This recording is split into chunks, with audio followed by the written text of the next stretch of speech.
नमस्कार दोस्तों, उषा की आवाज चैनल में आप सभी का स्वागत है। हमारी आज की कहानी है बेसहारे का सहारा। साहब, कल से हमार बेटवा घर नहीं आया है। साहब, ढूंढ लो उसे। साहब, अरे आ जाएगा, यहीं कहीं गया होगा दोस्तों के साथ। नहीं नहीं साहब, वो तो इस समय तक रोज आ जाता है, कहीं नहीं जाता है साहब। मुझ अंधी बुढ़िया की लकड़ी है वो साहब, और मेरा कोई सहारा नहीं है। अच्छा अच्छा, देखता हूँ, घर जा, ढूंढते हैं अभी। इंस्पेक्टर ने टालने की कोशिश की। सुखिया पुलिस स्टेशन से निकलकर बाहर बेंच पर आकर बैठ गई और बैठे बैठे कब उसकी आंख लग गई पता ही ना चला। सुबह सुबह वहां की सफाई करने वाला आया तो सुखिया को जगाने लगा। अम्मा, ओ अम्मा, यहाँ काहे पड़ी हो? जाओ अपने घर जाओ, अभी साहब आएंगे तो गुस्सा करेंगे। लेकिन सुखिया वहीं बैठी रही। आज 3 दिन हो गए सुखिया के बेटे धनीराम को गायब हुए। इंस्पेक्टर के आते ही वो जोर जोर से रोने लगी। साहब, अभी तक हमार बेटवा नहीं आवा। और रोते रोते सुखिया वहीं अचेत होकर गिर पड़ी। तुरंत इंस्पेक्टर ने 2 पुलिसकर्मियों की मदद से उसे उठाकर बेंच पर लिटाया और मुंह पर पानी छिड़का और पूछा, अच्छा अम्मा, ये बताओ, तुम 2 दिन से कुछ खाए पिए हो कि नहीं? अपने बेटवा के बिना हम कैसे खाए पाए साहब? अच्छा अच्छा, ढूंढता हूँ तुम्हारे बेटवा को। और थाने के कर्मचारी को बोला, जाओ जरा चाय नाश्ता ले आओ और अम्मा को खिलाओ पिलाओ और इसको इसके घर पहुंचा दो। अम्मा, तुम्हारे बेटवा की कोई फोटो वोटो है? नहीं साहब, फोटो तो ना है। इंस्पेक्टर अमर 2 पुलिसकर्मियों को साथ लेकर सुखिया के बेटे को ढूंढने निकल पड़े। आसपास ढूंढते हुए पुलिस वाले कुछ दूर गए थे कि खेतों में उन्हें एक 17-18 साल के लड़के की लाश दिखाई पड़ी। साहब साहब, यहाँ पर एक लड़के की लाश पड़ी है, कहीं यही तो सुखिया का लड़का नहीं है? इंस्पेक्टर बोला, पता नहीं, कोई फोटो तो है नहीं इसकी। ये तो वो बूढ़ी अम्मा ही पहचान करके बता पाएगी। ले चलो बॉडी को उठाकर। बॉडी उठाकर मुर्दा घर में रख दी गई। पुलिस वाले सुखिया के पास आए और बोले, एक लाश मिली है, चलो चलकर उसकी पहचान करो। सुखिया को लेकर जब मुर्दा घर आए तो लाश देखते ही सुखिया दहाड़े मारकर रोने लगी। अरे मेरा बेटवा, जाने की उम्र तो मेरी थी, तू क्यों चला गया? तू ही तो मुझ अंधी की लाठी था, अब मैं कैसे जीऊंगी तेरे बिना? संभाले नहीं संभल रही थी सुखिया। किसने हमार बेटवा को मारा साहब?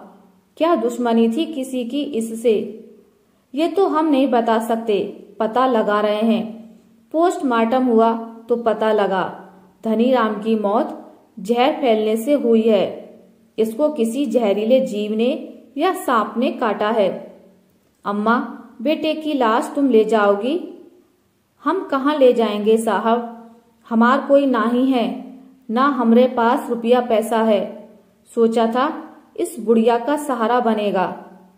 बेटवा तो हमसे पहले ही चला गवा, अब हम का करी? पुलिस वालों ने ही धनीराम का अंतिम संस्कार किया। रो रोकर सुखिया के आंसू अब सूख गए थे। उसका घर भी नहीं था, एक झोपड़ी बनाकर रहती थी। थोड़ी बहुत मेहनत मजदूरी खुद कर लेती थी और धनीराम बेलदारी कर लेता था तो पेट भर पाता था। आज जब सुबह सुबह इंस्पेक्टर अमर आए तो देखा बूढ़ी अम्मा वहीं बेंच पर पड़ी हुई है। ये क्या अम्मा, अभी तक यहीं पड़ी हो? जाओ घर जाओ। कहाँ जाती साहब, को घर नहीं है। घर नहीं है? फिर क्या करें हम तुम्हारा? 1 हफ्ता हो गया सुखिया वहीं पड़ी है। पुलिस वाले ही उसे कुछ खाने पीने को दे देते थे। आज एक पुलिस वाले ने इंस्पेक्टर अमर से पूछा, साहब, इस बुढ़िया का क्या करें? वो तो धरना देकर यहीं बैठ गई है, जाने का नाम नहीं ले रही है। इंस्पेक्टर अमर सोच में पड़ गए। तभी उनको घर पर माँ की कही हुई बात याद आ गई। बेटा अमर, कोई ऐसी काम वाली मिल जाए जो दिन भर घर पर रहे, काम करे, खाना कपड़ा हम दे देंगे और पैसे भी। पीछे जो नौकरों का कमरा है वहीं रह लेगी। अमर उठकर बाहर आए। अम्मा, ये बताओ, घर का काम धाम कर लेती हो? हाँ बाबूजी, कर लेते हैं। अच्छा, चलो मेरे साथ। अमर सुखिया को अपने साथ ले गए और अपनी माँ से मिलवाया। माँ, ये सुखिया है, बेसहारा है, दुखी है, आदमी नहीं है, एक बेटा था वो भी नहीं रहा, रहने खाने की जगह नहीं है इसके पास, इसको रख लो, बाई का काम करेगी और यहीं पीछे नौकरों का कमरा है वहां रह लेगी, खाना कपड़ा दे देना और कुछ पैसे भी। अमर की माँ बोली ठीक है और अंदर से 2 साड़ियां ले आई। सुखिया को देती हुई बोली, जाओ पहले नहा धोकर साफ सुथरी हो जाओ, फिर तुम्हें काम समझाते हैं। सुखिया को अमर के घर पर सहारा पाकर दिन फिर गए। खूब अच्छे से मन लगाकर काम करने लगी और आते जाते भर भर कर आशीष देती। अमर बेटवा, खूब फलो फूलो, मुझ बेसहारा को तुमने सहारा देकर बहुत पुण्य का काम किया है। अमर और उनकी माँ को बहुत खुशी है कि उन्होंने किसी बेसहारे को सहारा दिया। उनका काम भी हो रहा है और अंधे को लकड़ी भी मिल गई। आशा करती हूँ आपको मेरी आज की कहानी अच्छी लगी होगी। अगर आपको मेरी कहानी अच्छी लगी है तो इसे लाइक करें, ज्यादा से ज्यादा शेयर करें और अगर आप मेरे चैनल पर नए हैं तो इसे सब्सक्राइब करना ना भूलें। मिलते एक नई कहानी के साथ, तब तक के लिए नमस्कार।